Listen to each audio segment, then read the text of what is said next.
And one of the earliest icons was the great coach at Notre Dame. His name, Knute Rockne. Oh, before Knute Rockne's arrival, football was a game played purely in the trenches. You know, each team trying to power the ball right up the middle. Strength versus strength.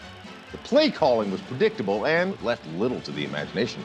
Yeah, no doubt about it. So when Knute Rockne became the coach at Notre Dame in 1918, he brought a different approach to running the ball. Instead of just pounding it up the middle, he would send the backfield in motion before the snap and then attack the defense when they least expected it.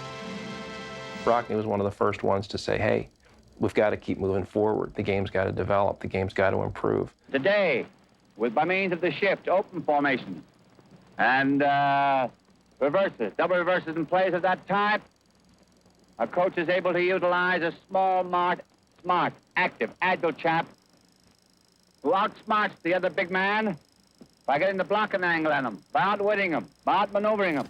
At that time, there were critics who felt that football was too violent, and therefore, the sport should be banned.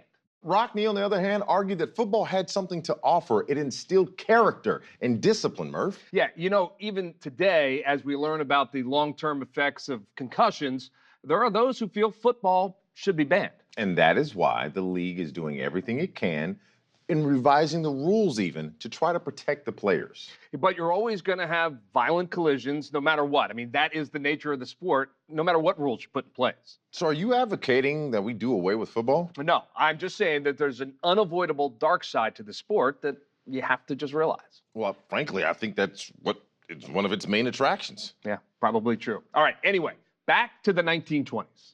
The 1920s has been described as college football's golden age.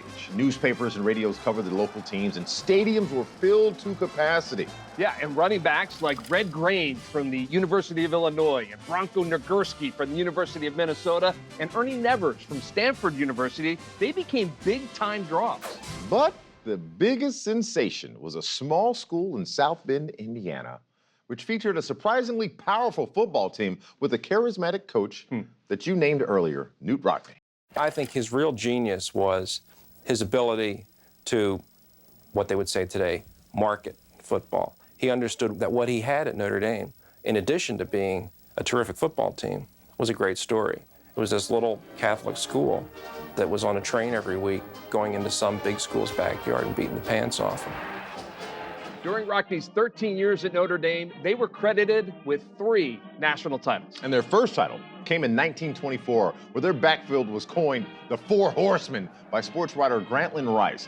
And talk about publicity, Notre Dame took a photo of their running backs on horses to ensure their place in college football lore. Yeah, Knute Rockne certainly helped popularize the sport of football, not only with his innovative rushing attack, but also by developing the forward pass into a reliable weapon. Think about that. I'll take that. Look, in 1929 and 1930, Notre Dame won their 2 other national titles.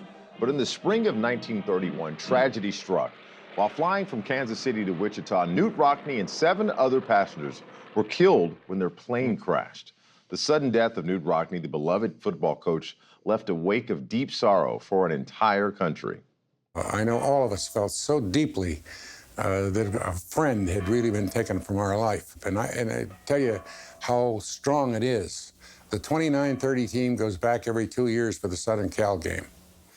And the first place we go on Saturday morning is out to Rockne's grave, to Mr. Rockne's grave, to have Mass for all the team.